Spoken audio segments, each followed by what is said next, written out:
waa sama gars yi maa ngi leen di bége man la Mr Aw waa mi ngi nii mi ngi nii je voulais juste faire une petite vidéo genre inspirer sama gars yi que voilà on est tous en confinement mais bon taxul on essaie quand même de continuer à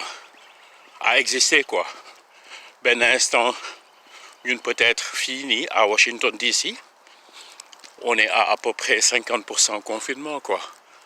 Donc on peut toujours vaquer à nos occupations dans la journée et tout. Bon 20 heures war na la fekk sa gàlle mais les gens ils se débrouillent pour toujours rester tard quoi ci mbedd mi. C'est normal aussi parce que bon ku nekk am nga sa soxla peut-être que ñenn ñi mun nañu terminer seen soxla avant 20 heures ñibbi ñeneen ñi munuñ ko quoi comme ce qui s'est passé au Sénégal mais quoi qu'il en soit maa ngi masaw ñëpp ñu nekk foofu. C'est vrai que chez nous c'est un peu plus facile donc maa ngi leen di masaw quoi gars yi. Là je suis en train de faire mon footing journalier chaque jour et c'est une des raisons moo tax ma bëggoon def cette vidéo aussi pour ñi nga xam ne ñi ngi side bi. J'ai plein d'amis qui m'ont approché genre dañuy déprimé quoi parce que ils peuvent plus aller au gym gym yi tëj na et puis voilà c'est la déprime quoi à cause de li ngay toog sa gàlle all day mool yi tëj nañu tous les espaces yi nga mënoon dem divertissement tëj nañu donc c'est difficile quoi pour ñëpp. jéemuma sax laal le côté financier ñi liggéeyul ak yooyu ñooñu ma leen di masawu aussi mais je voulais juste parler de ce côté humain quand même parce que quoi qu'il en soit maintenant mais il faut qu'on garde notre humanité intacte par exemple dootuñu demanteeti parce que ñun ñëpp foog ñu confinement c'est difficile donc il faut que les gens aient espoir qu'un jour xam nga lii dina jeex quoi mais entre-temps le temps qu'on vit ce confinement ñu def le maximum de garder notre humanité ku ci mën a sport tu fais ton possible quoi pour faire ton sport même si c'est dans ton petit coin mais li ma bëgg a wax surtout mooy 3 choses que je ne veux pas faire ci confinement bi ñetti affaire yoo xam ne je veux pas les faire ci confinement bi et je veux en parler avec vous xool lañ ci xalaat. Benn bi moi je vais m'inquiéter mais je vais pas paniquer maanaam je vais en tout cas tous mes sens sont éveillés. Je m'informe je fais attention maa ngi topp directive yi médecins yeeg communauté internationale bi joxe maa ngi def social distance di sori nit yi demantewu ma kenn je reste chez moi avec ma famille donc maa ngi moytu bu baax a baax mais je panique pas je garde l'esprit serein et un esprit positif loolu laa leen bëggoon wax quoi que tôt ou tard li dina jeex ñu dellu si waat ci vie normale dellu si waat sax lu yokk yu gën a neex li suñu life évoluer fi ñu nekkoon ñu dépassé ko et loolu moo tax en fait j'ai pensé à ces 3 choses là que je ne vais pas faire loolu mooy benn bi moi je vais m'inquiéter mais je ne vais pas paniquer je vais garder ma sérénité. Pourquoi? Parce que dina ma permettre ma mun a gën a avancer ci 2 yi may wax nii. Deuxième bi moi je ne vais pas me laisser abattre. Encore une fois soo ko xoolee sax ci réseaux sociaux yi soo ko xoolee ci presse bi ak sa waxtaan bi ngay waxtaanee en tout cas tes conjoints tu te rends compte que ñu bari dañu déprimé man pour être honnête dal dama au premier jour des confinements au premier jour bi ñu yëgee les morts un peu partout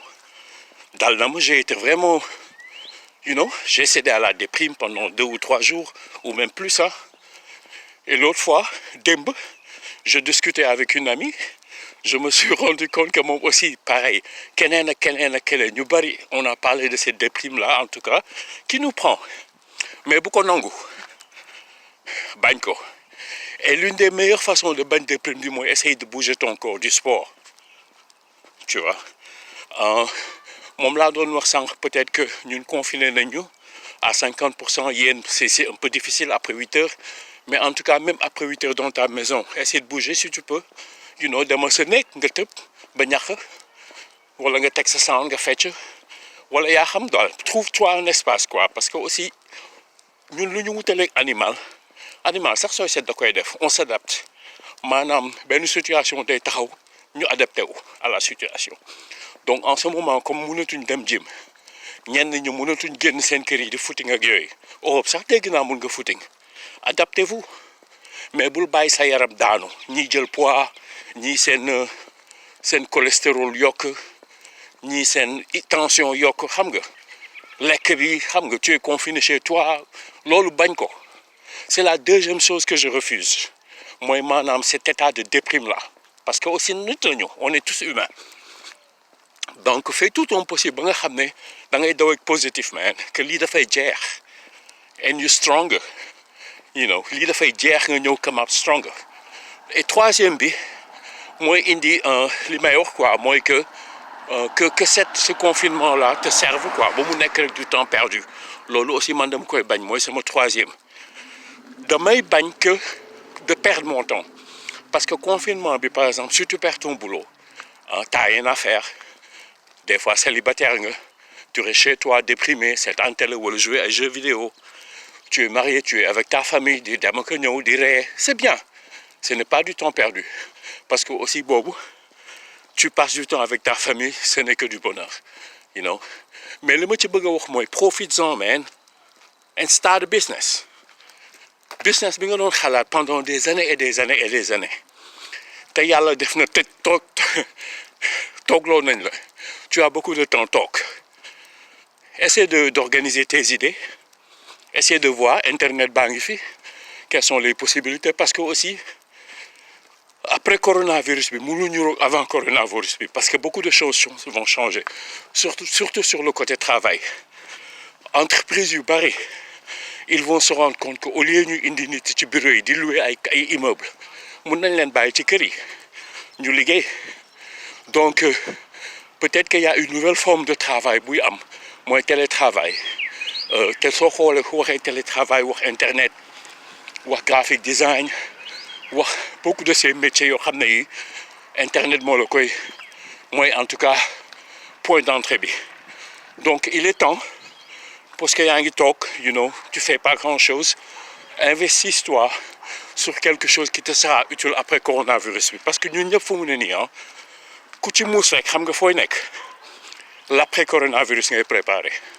te loolu je vous le conseille quoi. Pour l'instant xam nga rek maa ngi ci dóor bi, je m'excuse essoufflement bi, mais bon c'est mon sport quotidien, mënatuma dem gym, donc là je suis obligé de faire ay 2-3 kilomètres de marche. Je cours aussi, dinaa daw à peu près ay 1 ou 2 kilomètres, et puis voilà je rentre chez moi, am naa fa ay quelques weñ dóor yëkkati, xam nga du ma bàyyi quoi, powerful mind and xam ne rek soo bàyyee sa bopp après yaa koy yëg quoi, dafay métti ci yow après le corona, parce que non seulement da ngay déprimé, tu en sors, t'as rien réalisé, tout ce temps perdu, xam nga. Donc vaut mieux joindre l'utile à l'agréable. Liggéey yooyu yaa ngi sa gàlle chill,